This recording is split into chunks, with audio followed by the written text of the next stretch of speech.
Welcome back to Squawk Box this morning. LinkedIn is out with its monthly workforce report, and this time the focus is on a sector of big importance for the upcoming holiday season, and that is transportation. Joining us right now to talk about the surprising growth in hiring trends for this field ahead of tomorrow's jobs report, Dan Roth is here, editor-in-chief at LinkedIn. Transportation, sir. Yes. Is that surprising? It is surprising. Surprising to me. Yeah, I mean, I think that we saw transportation as being a industry that was probably either not changing or in some trouble. And you hear about all this self-driving cars, self-driving trucks, and you would have to assume that transportation is going through this massive change and probably shrinking. Our numbers show exactly the opposite. Big growth industry, and the industry itself is changing in the kind of people it's Well, so that's what I was going to ask you about. Yeah. Who are these people? It is much more. If you look at the top people being hired right now in transportation, the biggest growth is software engineers. Right. These are companies that are becoming tech companies, and they're hiring salespeople, software engineers. And what you're seeing is that as they're growing, the percent of their workforce that are the drivers and the people doing like the on-the-ground logistics is shrinking.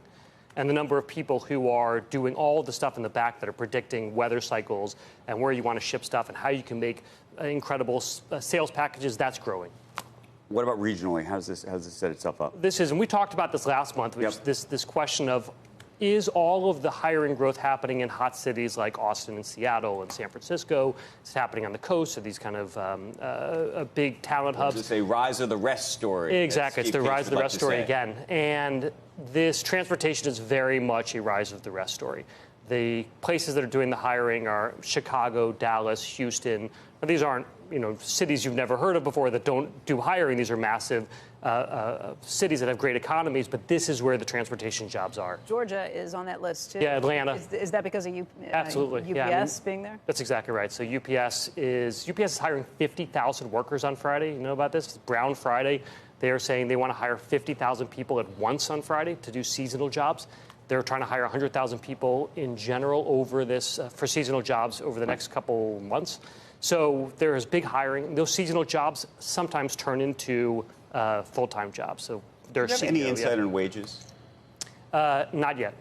We don't know how this is having an impact on wages. We do know that what seems to have happened is that companies will first leave the high-cost places where they are doing their hiring, look elsewhere, and then they have to start raising But just wages. to clarify, because we always think of these as seasonal jobs, how often do the seasonal jobs turn into full-time jobs? I don't know how often. I do know that UPS is making a big deal out of the fact that their CEO and their head of HR both came from these part-time jobs. So they are saying there is a path to go from, you get your feet wet, you see what it's like with us, and then you want to work for us forever.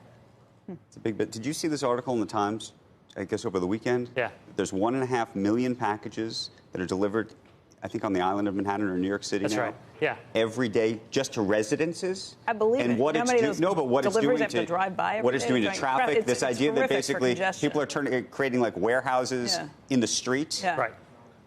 To get out of here, you have to go by the UPS distribution center, and it's already starting to ramp up. Around the holidays, it's impossible to get off of this street right here. Well, I think that the Amazon effect can't be denied. This idea that we expect to get packages right to our door right away is something that we've grown to be like, yeah, of course, I just put in an order. Within an hour, I expect to see this showing up here. And these guys are the ones who are making it happen. 10% of the entire workforce now is in transportation. I'll give you the investment play. Let's hear. It's not in transportation.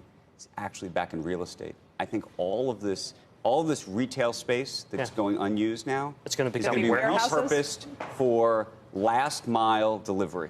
Yeah, except for that, it doesn't work when you're in Times Square. That's not where you want the last mile delivery stuff. You want it on the edges and the curbs. On the edges of the curbs. But the point is, at some point, they're not going to allow the FedEx truck to take over the entire sidewalk and just start using it as a sort of logistics distribution site. Not just a sidewalk. They're using at least one lane. And they're going to force, I imagine, long term, even in big cities. That's why drones are coming. Good pieces of real estate will be used. That's why drones are coming. They see this kind of building. So you think these landlords who have spent millions, hundreds of millions building out their spaces are basically going to strip them down, turn them into warehouses, and that just becomes places for UPS, FedEx, others to store their packages for last mile delivery? Saying you go look at all of the retail that's being unused today on Madison Avenue. You look at it, and you can go everywhere to see it. There's huge spaces, and I think that's where it goes. Well, other cities have now instituted things like you can only deliver packages at night to these warehouses, and then tricycles. Well, that's like Japan. Bring them out. You know, all the deliveries are between 11 p.m. and 4 a.m. in the morning. Paris doing the same thing. Dan, thank you. Thank you. Great to see you.